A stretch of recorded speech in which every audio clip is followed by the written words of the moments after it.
Hi, let's learn perpetual motion. I'm going to do a performance of it first of all to let you hear how it sounds. 3 and 4 and.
So you may have noticed that the bowing was basically from the green to the red dots for every single note.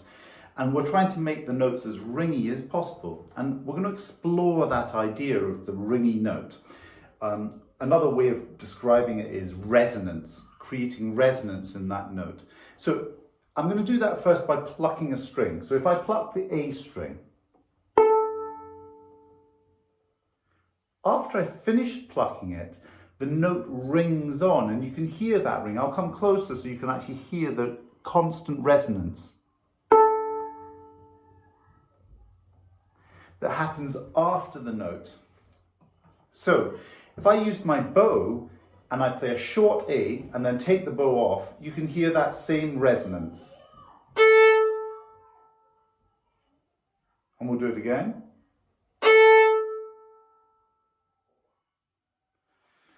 Now, the interesting thing is that resonance or that ringy quality is there in the note when we're doing a longer bow as well, but it's during the note it's there. And so it's a little bit like an aura, a beautiful golden aura that surrounds the sound of the note. So if I play a long A, see if you can hear that aura, and then when I get to the end of the bow stroke, you'll hear the ring at the end of the note as well. So here we go.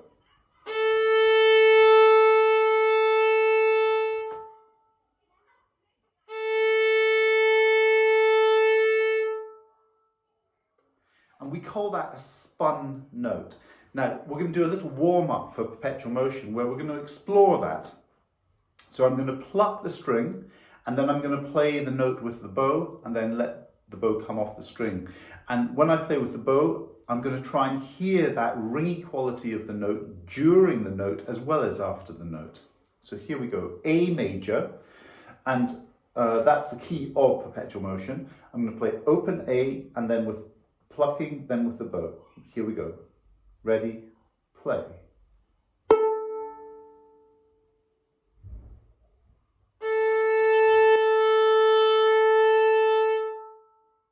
Mr. 1.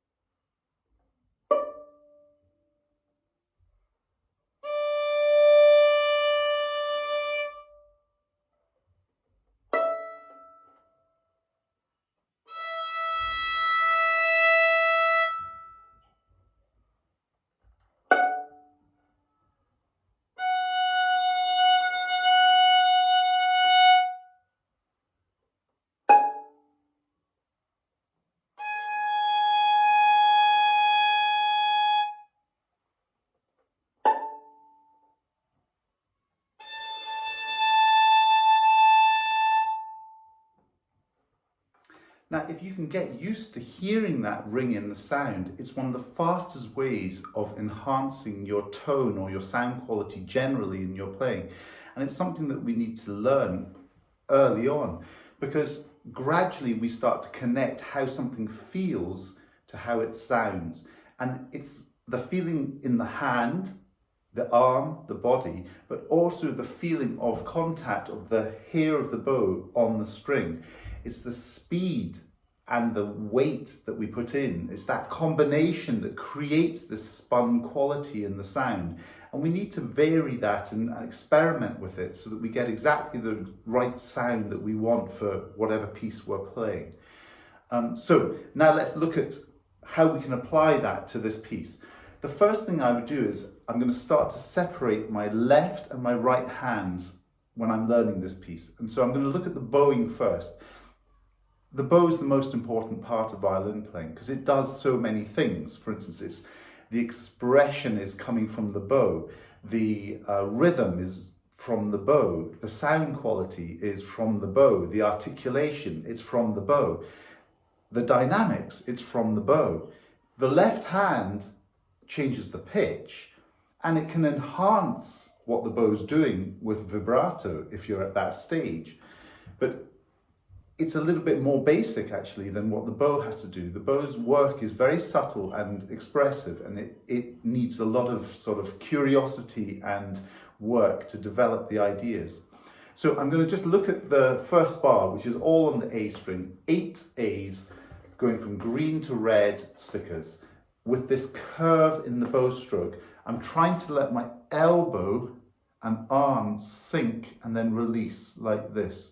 The diver diving under the water, then coming up to the surface for air. Under the water, then up to the surface for air.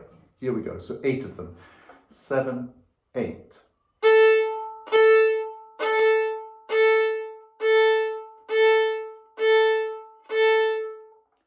And if I get this right, the string will just explode like this and then come back down. Explode and then come back down. And it'll come out to its widest point, widest vibration, and then come back down again. I'll try it again. Ready, go.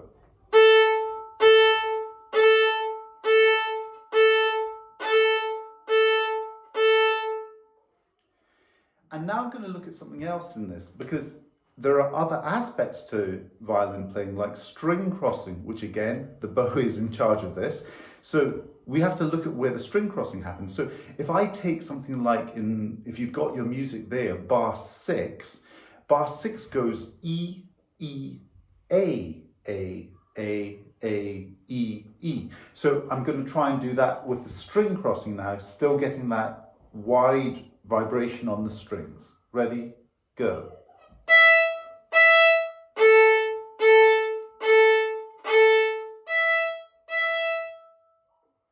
And then I might look at another tricky one, which is bar 10, where it goes A, A, A, E. So the fourth note of the 4 quavers is a change, it's a string crossing. So it's slightly unexpected. So here we go. On the A for 3. Ready, go. Change.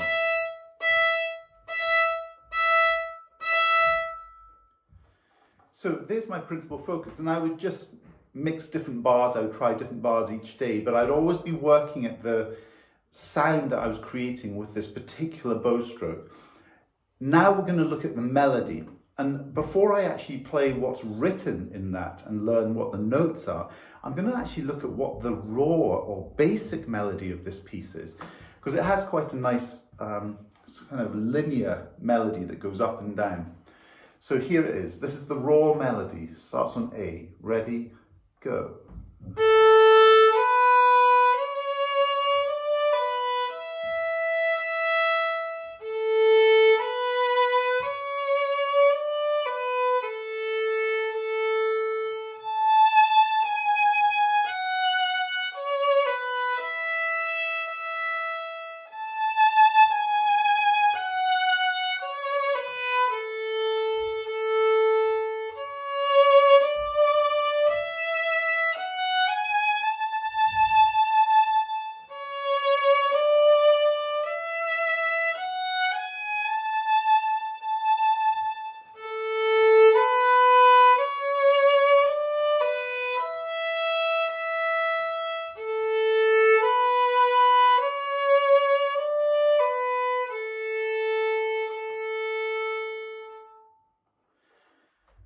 that's my interpretation of the raw melody. You might hear something different and you might be able to play something slightly different. But basically looking at all these notes and finding where the raw melody is very important.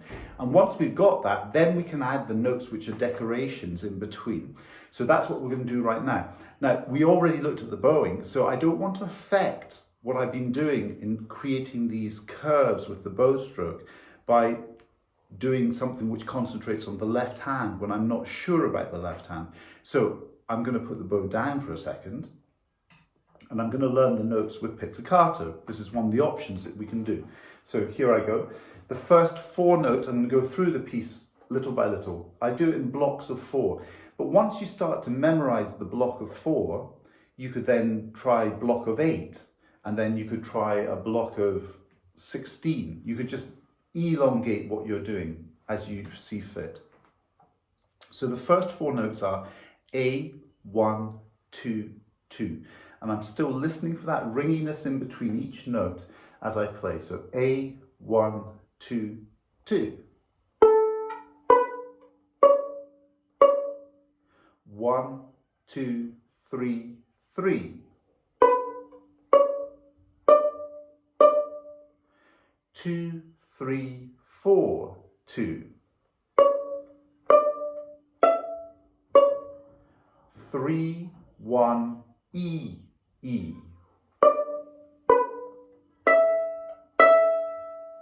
Then A, 1, 2, 2.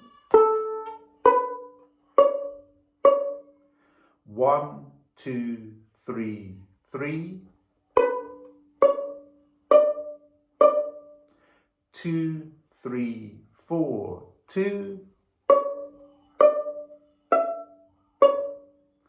3, 1, A, A.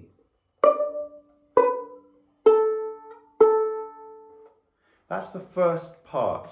So I could call that the A section. And it's interesting because it's basically the same notes, both sections, except the endings are different. The first ending goes up, it's a question. The second ending goes down, it's an answer.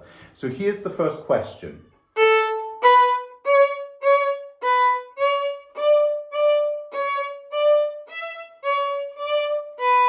Now it goes up to the E, question. Then we do the same thing again.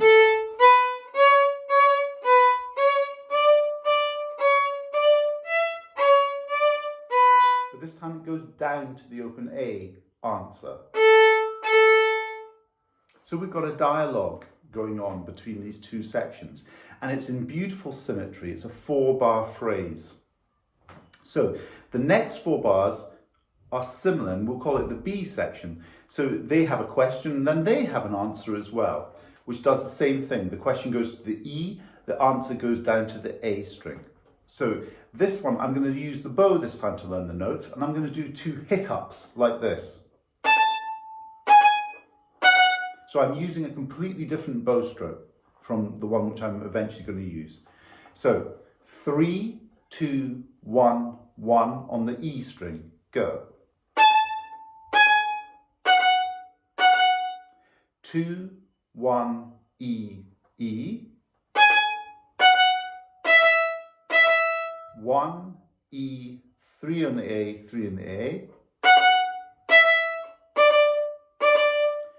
2, 1, E, E. 3, 2, 1, 1. 2, 1, E, E. 1, E, 3 on the A, 3 on the A.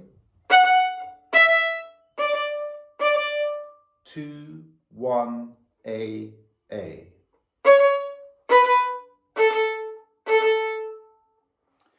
Now, that was generally a descending line, and you would have heard that from the raw melody. The next section is slightly different because we've been going down in steps, first of all. So we've done, like at the beginning, A, 1, 2, 2. In this bit, we did 3, 2, 1, 1. The next section is a little bit trickier. You've got to register that we have a little skip. It goes 2, open 1 1, 3 1 2 2, 4 2 3 3. So it's going in different form now. So we're using a little bit of a skip. Now I'm going to use whole bows, smooth bows now, a change in the bow stroke. So 2 open 1 1.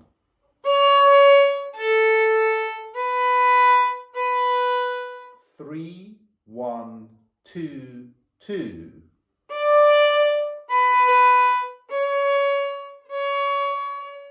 4 2 3 E.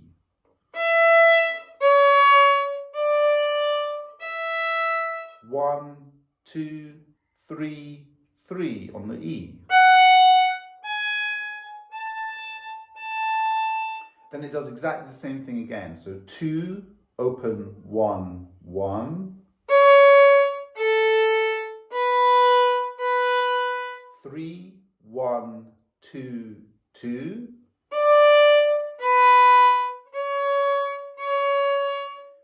4 2 3 open E.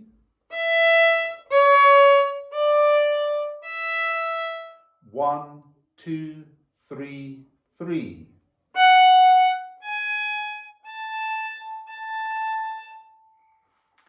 And then the last section is the same as the very beginning. So I might actually just turn my bow upside down.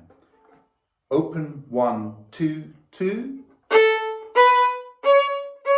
1 2 3 3. 2 3 4 2. 3 1 E E. Open 1 2 2.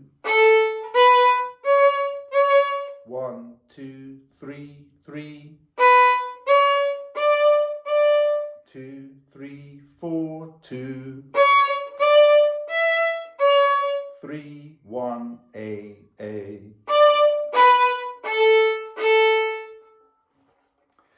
Now those are the notes, and if you can memorize those notes, it makes a big difference to the learning of this piece. So once you've memorized the notes, what you're looking for is that your left hand fingers are always moving just in front of the bow, so they're quick.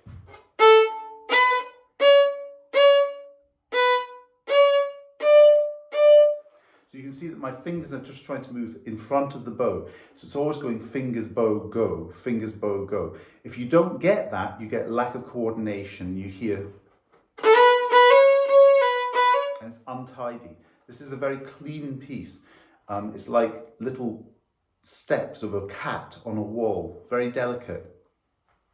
So we've now got everything in place. We look at the structure of the piece. Basically it goes A, then we have a B section, we have a C section, and then we come back to A section again. So it's a sandwich that has two different fillings in it, with the bread on either side. Let me just try and play it to you once more, and you've learnt it. 3 and 4 and